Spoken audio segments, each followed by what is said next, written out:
Et salut tout le monde! Bonjour! J'espère que vous allez bien. On se retrouve aujourd'hui pour une nouvelle vidéo. Donc on va vous parler Boa constrictor, en fait, on va parler comment manipuler un serpent en confiance, un serpent qui est stressé, qui n'a jamais eu vraiment de manipulation. C'est un serpent qui va avoir peur en fait. Donc il n'y a pas de serpent méchant, hein, il n'y a que des serpents qui ont peur. Donc on va voir tout ça, on va vous montrer dans cette vidéo comment le manipuler en confiance et éviter ainsi toute morsure. Voilà, donc on se retrouve après le générique.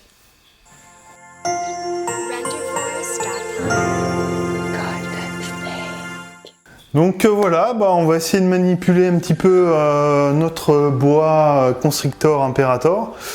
Quand on l'a eu, voilà, on l'a eu en janvier 2018, c'était un serpent très stressé, manipulation quasiment impossible. Donc je vais vous montrer quelques astuces pour essayer de, pas d'apprivoiser, mais de désensibiliser voilà, votre animal à votre présence. Donc là, voici notre boa imperator. Donc au début, sachez quand on l'a eu, dès qu'on rentrait déjà dans la pièce, elle soufflait déjà, elle soufflait très très fort. Elle sentait notre présence, elle nous voyait. Déjà, c'est une vue enfin, le boa constrictor voit très très bien. Et nous, on est dans une maison avec un étage. Donc l'étage, en fait, il est en bois. Donc il y a des vibrations par rapport au sol. Donc déjà, rien que par rapport à ces vibrations, déjà, elle soufflait. Et rien qu'à notre présence aussi.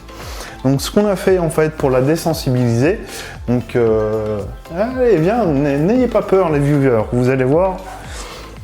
Alors ce qu'on a fait au départ, déjà, il y a l'animal là, on reste, on se met à côté de lui pour essayer de le désensibiliser un petit peu, qu'il s'habitue un petit peu à notre présence. Voilà, même si on manipule pas, on peut déjà rester devant le terrarium histoire qu'elle s'habitue. Une autre étape à faire, je vous mettrai une vidéo, j'avais filmé au début qu'on l'a eu, les réactions qu'elle avait, vous verrez, c'est quand même assez impressionnant. Deuxième étape à faire, c'est se munir d'un crochet, comme ça. Alors, ce crochet-là, il ne va pas servir à attraper le serpent, ça va être un outil de communication. Donc, c'est-à-dire, je vais me servir du crochet, déjà, pour lui dire, c'est pas bouffer, hein, je veux juste manipuler. Donc je la touche un petit peu, voilà. Comme ça, elle sait qu'elle sera manipulée. Ce que vous pouvez faire pour éviter de vous faire mordre au départ, c'est de mettre le crochet à peu près comme ceci. Pas de la bloquer, hein, mais de le mettre comme ça et après de l'attraper d'un coup franc. Si vous hésitez, l'animal va le sentir et vous aurez une belle agrafe au final. Alors par contre le boa constrictor, pour le sortir c'est un petit peu galère. Allez ma belle, voilà, c'est bon, je l'ai. Voilà, une fois que vous l'avez après en main, il se peut qu'elle souffle encore, hein, voilà, mais vous la laissez naviguer.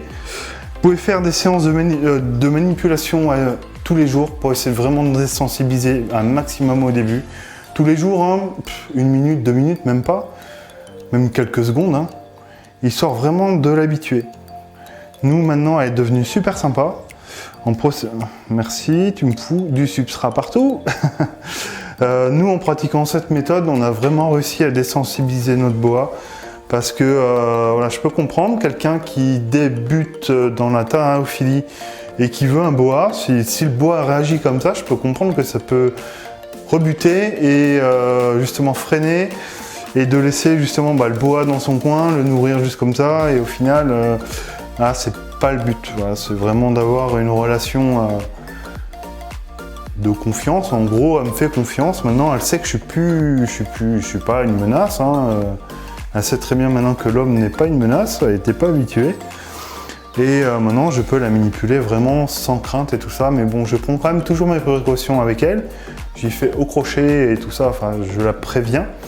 Ou sinon, il y a une deuxième méthode, c'est d'y aller franc jeu. Et quand elle est comme ça, de poser directement sa main sur la tête et après, de l'autre main, d'attraper le corps. J'aime moins cette méthode. Je préfère la méthode du crochet. Voilà. Donc voilà notre petite nougat.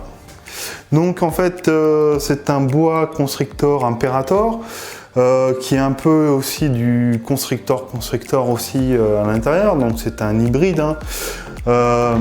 Vous savez les serpents que j'ai, hein, les hybrides, moi ça ne me dérange pas. Moi ce que j'ai aimé chez elle, voilà, c'est sa beauté, son côté un peu saumoné sur les flancs, voilà. Et c'est... ouais.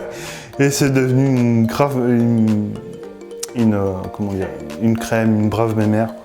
Voilà. Donc ça, c'est un serpent adulte qui fera environ dans les 20-25 kg à peu près. Hein.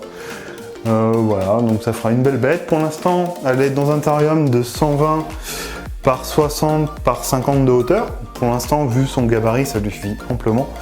Mais voilà, une fois qu'elle aura plus grandi, on lui changera son terrarium. Voilà, donc je voulais vraiment aborder avec vous ce sujet-là pour mettre un peu en confiance, vous donner quelques bases, surtout pour les débutants, pour pouvoir manipuler un bois. Ça peut être un python qui peut être comme ça peut être un Brungersmee, un Curtus, voilà, pour essayer d'aborder. Ouais, elle s'en va, elle fait une petite balade, elle va aller voir les gutes. Non, voilà, pour aborder ces points-là et ne pas avoir peur de son reptile et le laisser dans son coin. Ah, tu vas me lâcher le doigt, ouais. Hop, voilà. Donc je vais la remettre dans son terrarium. Et ma vapote. Voilà. Écoutez, je vais la remettre dans son terrarium. Et je vous dis à tout de suite. Et donc voilà, on en est à la conclusion de la vidéo, donc j'espère que ça vous a plu, que ça vous a donné des petites informations supplémentaires. Oui, des petits conseils et tout ça pour comment manipuler un serpent en toute confiance qui est stressé, qui est apeuré. On va pas dire agressif, hein, parce que comme je le disais tout à l'heure, il n'y a pas de serpent agressif. Il n'y a que des serpents qui ont peur de l'homme. Ils voient un gros humain, ils se disent oula, qu'est-ce qu'il me veut lui et tout. Il arrive comme ça dans mon environnement. Voilà, qu'est-ce qu'il me veut, donc il faut le désensibiliser pour lui faire comprendre que l'humain n'est pas là pour lui nuire. L'humain est là pour communiquer avec lui et vivre ensemble une portion de la vie du serpent du coup. Exactement.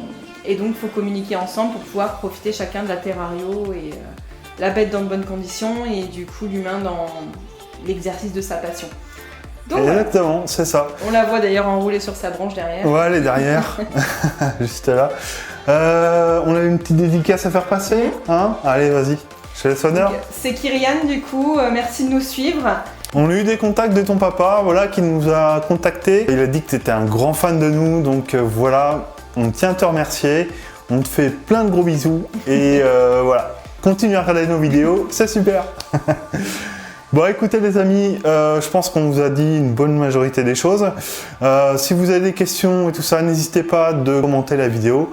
N'oubliez pas l'abonnement, le pouce bleu, c'est très important, ça permet de nous soutenir. Donc on vous dit à bientôt pour une nouvelle vidéo. Ciao tout le monde!